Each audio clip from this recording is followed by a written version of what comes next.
আসসালামু আলাইকুম বন্ধুরা, রোহানি চিকিৎসালয়ে আপনাদের সবাইকে স্বাগত, আন্তরিক ভালোবাসা ও শুভেচ্ছা। আশা করি আপনারা ভালো আছেন। আল্লাহর রহমতে আমিও ভালো আছি।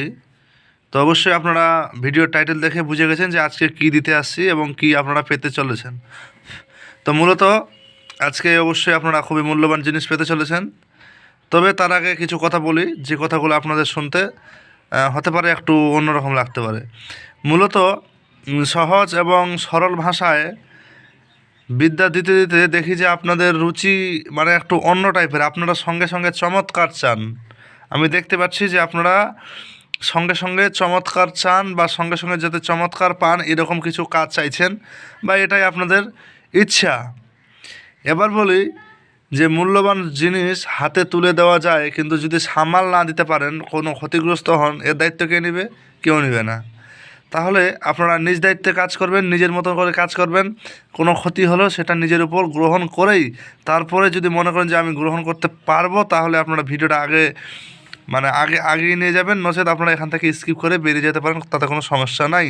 কারণ এই ভিডিওটা আজকে তার জন্য যারা একেবারে শক্তি অর্জনের পিছিয়ে ছুটছে এবং বাস্তব কিছু কাজ করার মতো ক্ষমতা তাদের মধ্যে অর্জন করতে চাইছে, এমনকি সেটা দিয়ে সকল কাজে সফলতা অর্জন করতে চাইছে, সেই জিনিসটা তার দরকার। মূলত আজকের যে বিদ্যাটা দিতে আসছি এটা সম্পূর্ণ একটা কুফরি বিদ্যা। বাংলা কথা সোজা, কেউ পরে আমাকে বলবেন না যে ভাই আপনি কুফরি দিলেন আর কিছু। আমি নিরপেক্ষভাবে দেই, একদম রিয়েল এবং অরিজিনাল। এই যে দেখেন, তিনটা পরপর আমি ভাগ করে দিয়েছি। মূলত এটা সূরা ইখলাসের নকশা, অবশ্যই উল্টা করে দেওয়া আছে, আবার মনে করেন যে সিধাভাবেও দেওয়া আছে। কথা বোঝা গেল? তো চলুন, আজকের বিদ্যাটা আপনাদের খুবই আকর্ষণ হতে চলেছে এবং আশা করি আপনারা এই বিদ্যাটার প্রতি অনেক বেশি আকর্ষিত হয়ে যাবেন। তো আগে বলে দিলাম, সূরা ইখলাসের উল্টা মানে এটা একটা কুফরি কালাম হয়ে যাবে। সূরা ইখলাসকে উল্টা করে পড়লে এটা অবশ্যই কুফরি। তবে আপনারা যদি এই কুফরি কালামের বিদ্যা অর্জন কাজ করতে চান, আপনারা করতে পারবেন।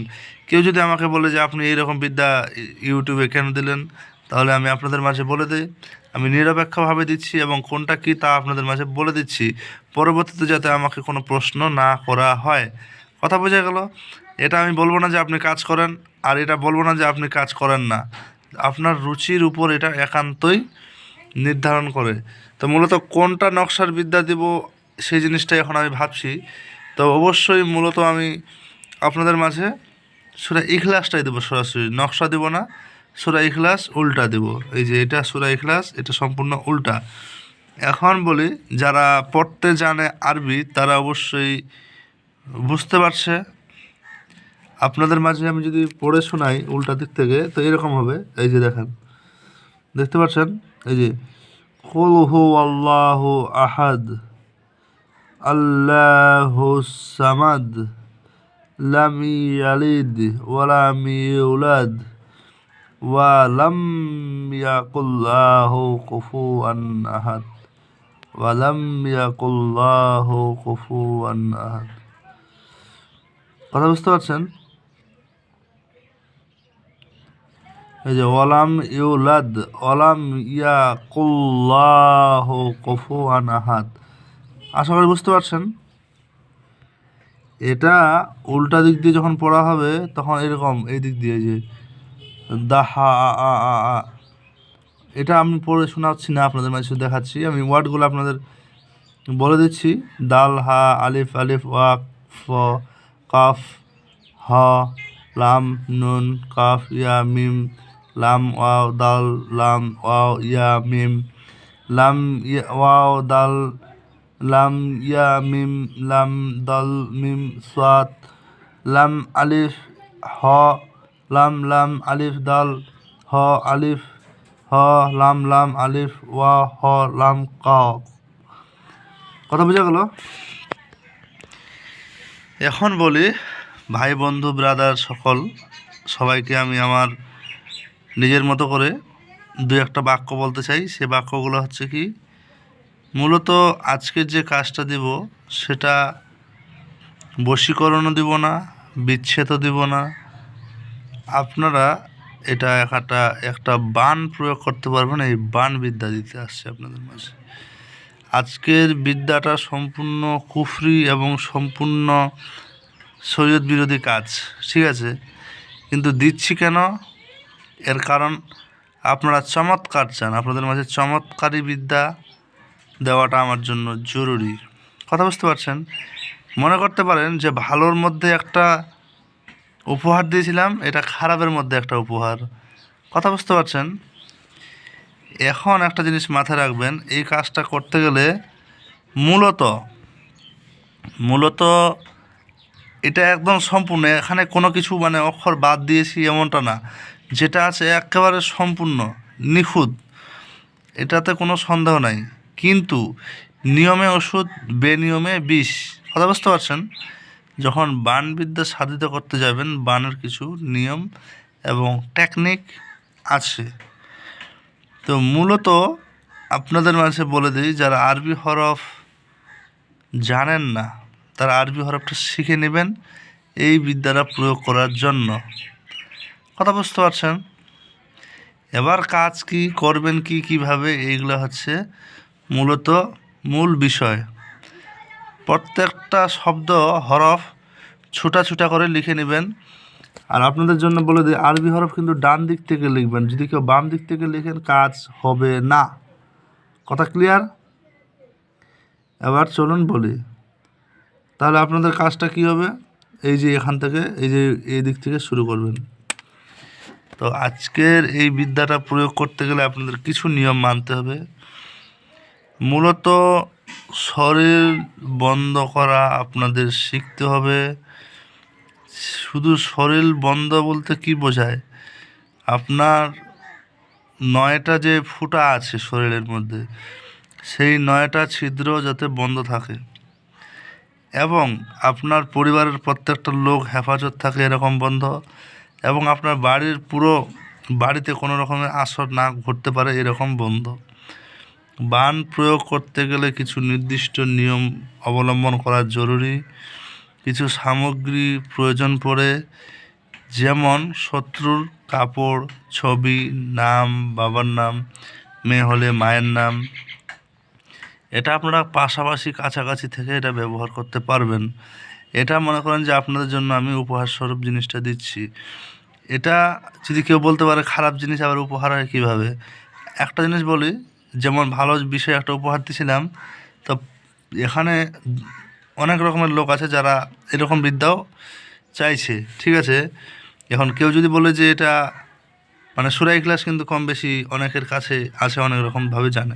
যেমন যে এটার আমি নকশা দিয়েছি, এই যে নকশা আছে, আবার এটা উল্টা নকশা আছে। তো এই নকশার কাজটা পারবেন না, মূলত আপনাদের এই কাজটা আপনারা পারবেন, ঠিক আছে?